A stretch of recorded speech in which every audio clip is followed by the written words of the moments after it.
Un gusto, Daniela. Buenas noches. ¿Cómo les Gracias va, por, Antonio? Bien. gracias por atendernos. A ver, Eduardo, su vínculo con lo que ha sucedido durante la justicia macrista o con la justicia macrista tiene muchos puntos para resaltar, seguramente. Por eso nos interesaba saber cuál es su mirada ahora sobre esta, digo, puja, ¿no? Algunos titulaban de manera errónea en los diarios, pero lo cierto es que lo que se hizo fue volver a estos jueces que habían sido trasladados, como decía yo en el inicio, de manera ilegal. ¿Usted qué piensa? Es que esa es la concepción de justicia que tiene Mauricio Macri. Ustedes fíjense lo que pasó en estos días. Para victimizarse, un juez que es del colegio del cardenal Newman, ¿no? Que lo habían ellos hecho juez federal también así por decreto, se hizo allanar su casa para victimizarse y decir que lo perseguíamos los que pensamos del gobierno del Frente de Todos. No sé si ustedes lo vieron en estas horas. Y esto es la justicia express, la justicia que haga lo que yo quiero. Yo pongo el juez que quiero, donde quiero y como quiero, como quisieron intentar, ni bien asumieron con los dos ministros de la Corte por decreto.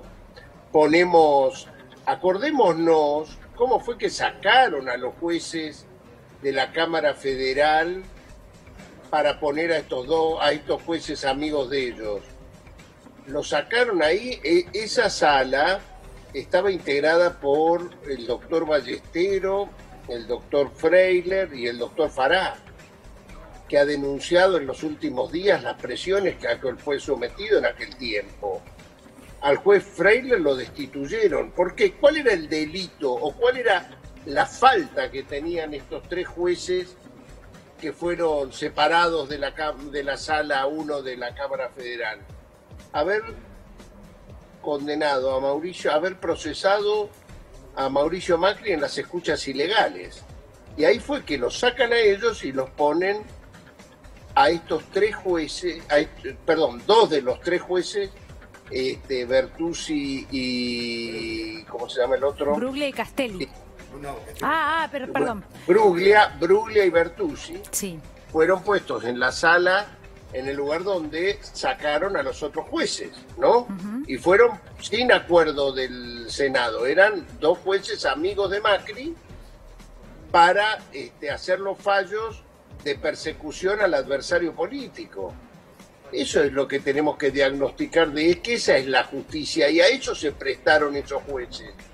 Por lo tanto, está muy bien lo que ha hecho el Senado de la Nación, que no se puede ideologizar. Un Pero juez ¿sabés qué federal, me parece, Eduardo? ¿Cómo te va, Antonio? ¿Sabés qué me parece a mí lo más disparatado?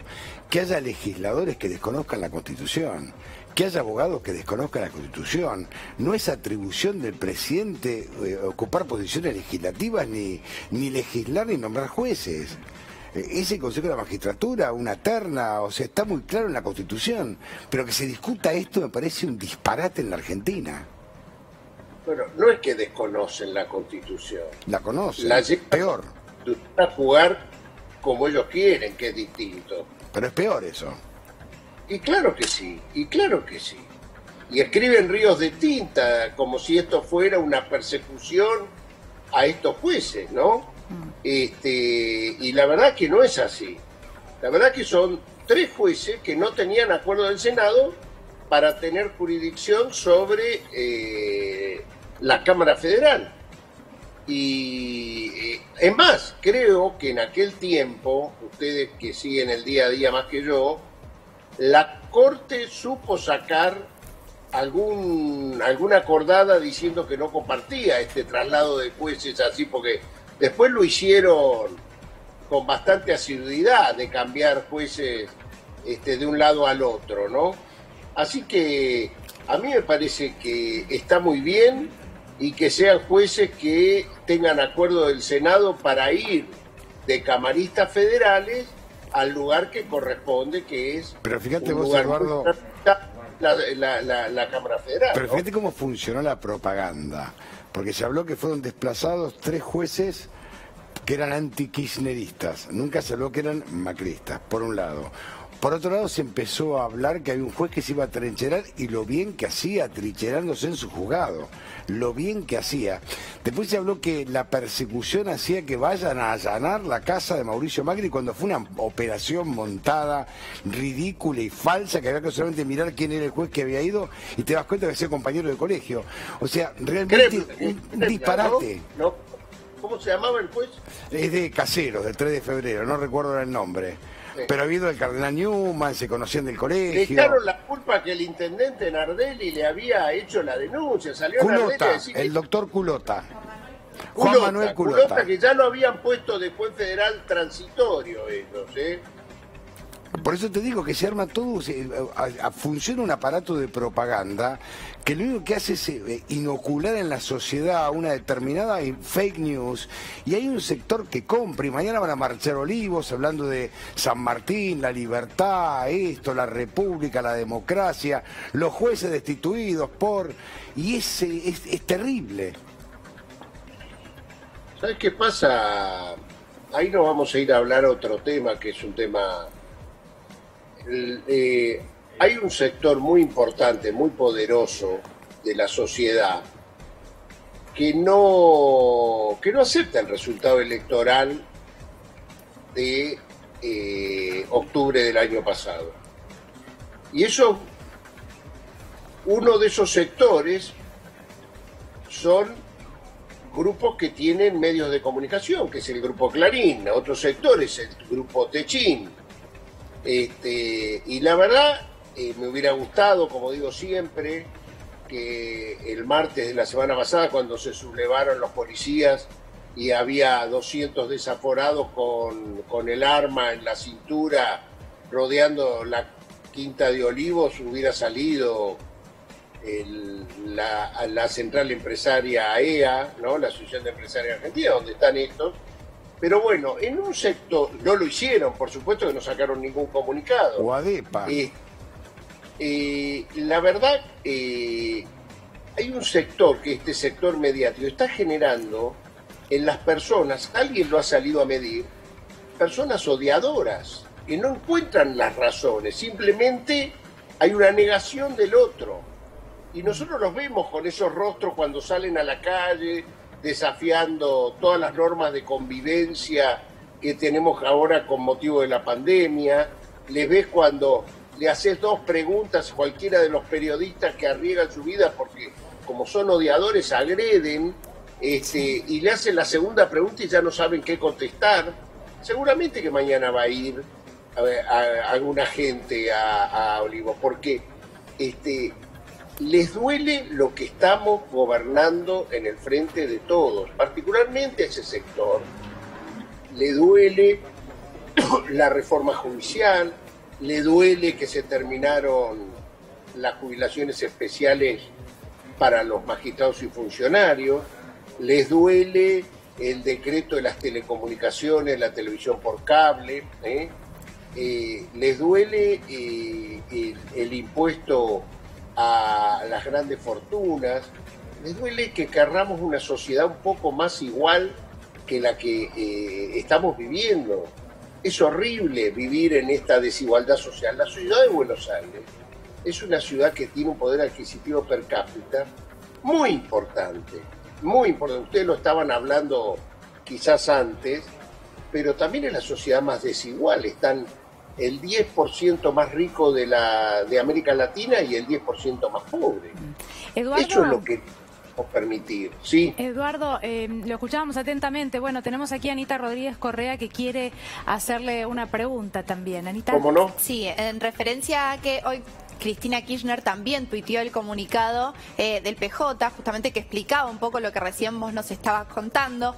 También fue agradecido por Leo Nardini en Twitter porque se esclarece esto de que en realidad él no hizo ninguna denuncia. Ella habló de fake allanamiento, dice esclarecedor comunicado del Partido Justicialista de la provincia de Buenos Aires, donde se explica un poco esto de que este juez Culota había sido también elegido por el macrismo, que había sido también también había sido compañero del colegio Newman, pero quien le acaba de contestar hace una hora aproximadamente es Patricia Bullrich, que lo que dice es puntualmente: vicepresidenta, usted tiene el teléfono del intendente. Como les decía recién, el intendente por su parte también puso en Twitter que era mentira, que no hizo ninguna denuncia.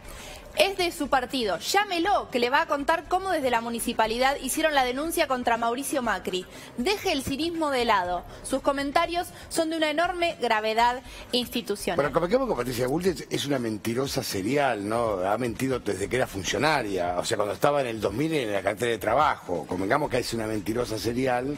Que lo que hace es un poco instalar esta fake news, claro, en una semana que también fue de muchísima fake news, porque cuando se habló de que Falabella se iba del país, comenzó el éxodo de muchísimas empresas, que algunas, como por ejemplo Burger King y eso, tuvieron que salir a desmentir que en realidad no se iban del país y que fueron instalados no solo en las redes sociales, Carrefour. Mira, pero Anita, también en portales de noticias. Es ¿no? exactamente así como lo estás contando, y aprovecho para sumarlo, Eduardo, porque en realidad también esta fue la semana, bueno, igual nos puede responder de todo, ¿no? Pero también donde finalmente se publica que Aníbal Fernández no era la morsa, y lo puedo incluir también a usted con ciertas operaciones mediáticas como la del operativo PUF, ¿se acuerda, Eduardo? No solo eso, sino esta semana también con ciertas reuniones en las que usted había participado, después tuvo que salir a negarlo, lo vinculaban a su hijo, un intento de remoción o una operación para remover al procurador Casal. A Juan Manuel. Lo hacían abogado a mi hijo, que Así es licenciado, que lideraba una organización de abogados, pero ¿saben por qué ustedes saben por qué tiene que salir Cristina Fernández de Kirchner a tuitear esto? ¿Por qué? Porque ella intenta darle visibilidad a la verdad, porque mañana en los diarios no va a salir que Culota era el juez amigo de Mauricio Macri. Seguramente va a salir así de grande que Patricia Bullrich le tuvo que responder a Cristina Kirchner con esa mentira que ustedes acaban de relatar, y Cristina lo que está haciendo es, como es una expresidenta de la Nación y actual vicepresidenta, por lo menos le va a dar un poco de visibilidad a la verdad, porque esto es una chantada. Un tipo, o sea, esta es una nueva, una versión Macri post Saint-Tropez. No, post Saint-Tropez, porque antes nos mandaba a espiar a la hermana, al cuñado, a la otra hermana, al otro cuñado, a María Eugenia Vidal, al presidente de la Corte Suprema, a Ritondo, a Santilli, a Rodríguez Larreta. Mandaba espiar. Ahora la versión esta post Saint-Tropez es inventarme que me persiguen. O sea, la víctima. ¿Sabes por qué? Porque está muy cerca de conocerse la verdad del espionaje ilegal. Entonces él está queriendo equiparar alguna cosa, está muy nervioso. Sí, difundiendo esta fake news en las redes está sociales. avanzando ampliamente. Claro, parece que la estrategia de la victimización. Ya Ahora, llegó a Rivas y Magdalani, y después de Rivas y Magdalani, ¿quién?